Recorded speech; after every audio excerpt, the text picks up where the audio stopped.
everyone. Welcome back to another episode of the Membership IQ.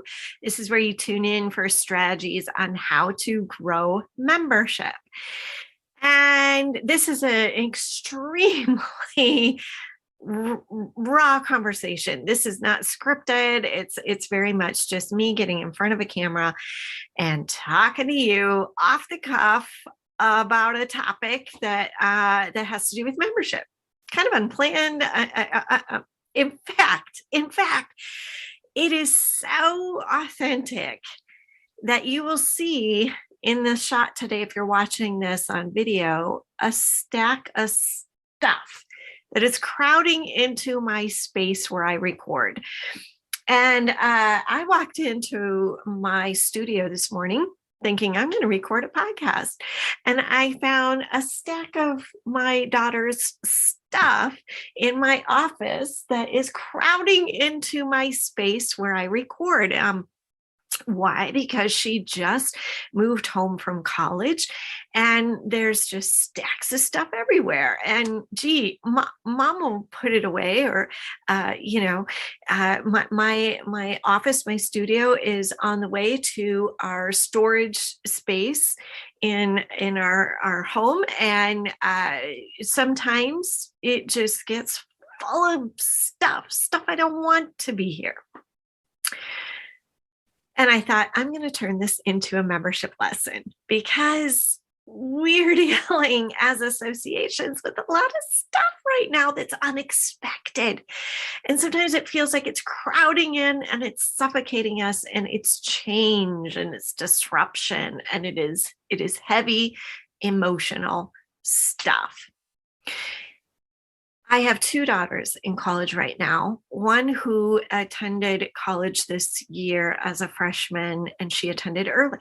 We weren't expecting her to go to college at the age of 15, but she did. She's very bright, but that has introduced a whole heck of a lot of unexpected change in our household.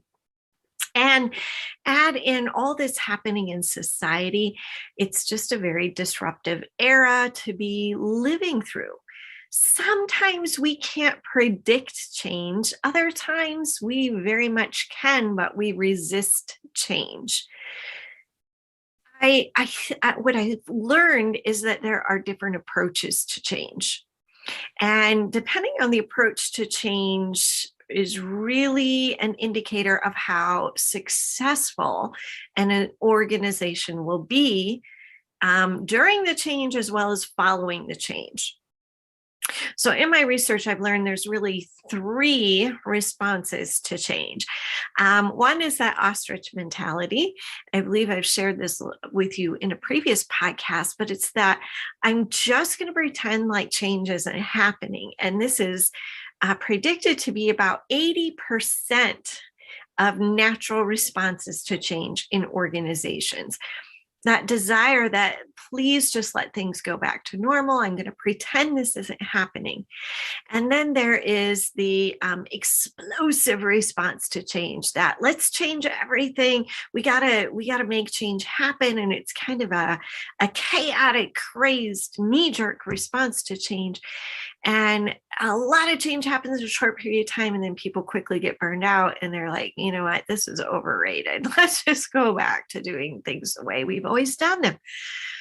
And the third response to change is really what's referred to as the change maker mentality. That's the zone we really need to be living in right now.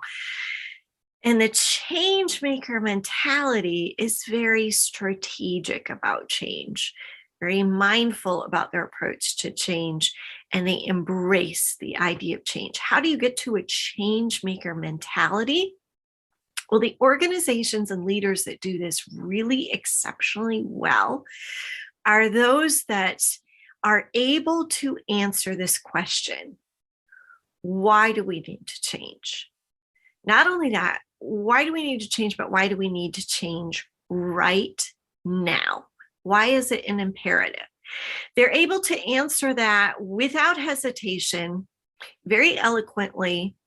They're able to rally their team behind why change is needed, and even get team weigh in, to getting the team to respond and answer that for themselves, why the organization needs to change, getting their thoughts and perspectives on it.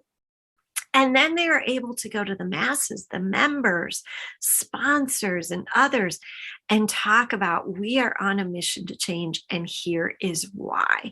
And here is why we need to do it now. And here's why we need your support, and how to get involved in the change. The other question that they're able to answer, it's not just about why change, but it's also how. How the heck are we going to change? So here's what happens in so many organizations. They either have that ostrich mentality, or they say, yeah, we're going to change, we need change, we need change, we need change. And you hear it over and over and over and over again. And you start to believe it, but there's no action. There's no action behind it. So these organizations and leaders talk about change, man, they can talk a really good game, but when no change is happening, people get really disillusioned, disengaged, upset, and that spurs into negativity and decline in productivity, decline in interest, decline in engagement, decline in morale. Because people want to believe in your association. They want to believe in the team. They want to believe in the leader, and they want to believe in the mission. And if change is part of all of that, which, let's face it, in recent years, it's definitely been part of it. We can't ignore change anymore. It's all around us, much like these boxes are all around me. You have to face it. So how do you go from just talking about change and actually making change happen? You have to have those conversations internally about how much change are we willing to make? How much of our budget are we willing to put towards change? How much risk are we willing to take? Because if we just say, yeah, we're going to change, but then you start to get into the nitty gritty of implementing the change, you run into roadblocks, you run into controversies and conflicts, and that stops the change dead in its tracks. So it's important that you have those conversations on the front end. Talk about, what's our strategy to change? Why do we need to change? Why right now? And how are we going to do it? And being mindful of it. One association comes to mind who did this exercise, and they actually talked about, we're going to be on this road to change over a period of time. So they reflected out several years and said, here's where we're at right now, but gosh, look, this is where we need to be, because this is where our market is going. And we understand that we've got to change, but we can't do it overnight. So here's what we're going to do. We're going to actually develop a strategy, a plan for every single year. There's going to be kind of a mile marker on this journey. So we have to accomplish this, and then this, and then this, and then this. And that is going to ensure that we are strategic about change, that we are able to adjust to any risk and allocate budget and be very mindful about our journey. Other associations, maybe you don't want to do it over the course of several years. Maybe you need more rapid, urgent change. But nevertheless, you got to have a strategy, a roadmap. I recommend that you have those mile markers, whether they're for a year at a time or a month at a time, but making sure that you have a strategy, a plan for change. Also, we got to have the right attitude for change. We got to realize that change is an opportunity. Change is an opportunity to grow. In fact, I'm even going to go so far as to say, when crisis happens and things are happening outside of your control, and there's a lot of disruption occurring, that is an opportunity. That is a time when your association should be seeing exponential growth in membership. And I sometimes get pushback on that, but you got to remember that people join your association believing you can help them solve a problem. So when the marketplace experiences disruption and an increase in problems, that means the desire for solutions also increases. And that means that people scan the landscape and they start to ask themselves and do the research, who is leading the way? Who is the go-to resource? Who is providing the solution? That is why during pandemic, a lot of associations saw increased interest in membership. Now, whether they were able to actually keep members engaged might be a different story, but I'm sure that you had more people knocking on your door when pandemic occurred, because people are looking for that calm in the storm. They are looking for a safe haven, and your association can provide it. Don't underestimate your association's potential.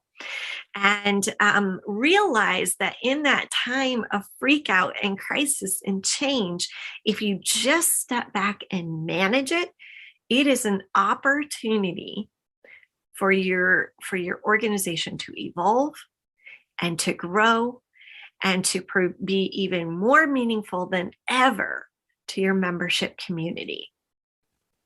This is the Membership IQ, and I'm Sarah Sladek. Thanks for tuning in. Stay tuned for the next episode coming at you next week. You can read this, you can watch this, you can listen to this. We provide this podcast in all formats.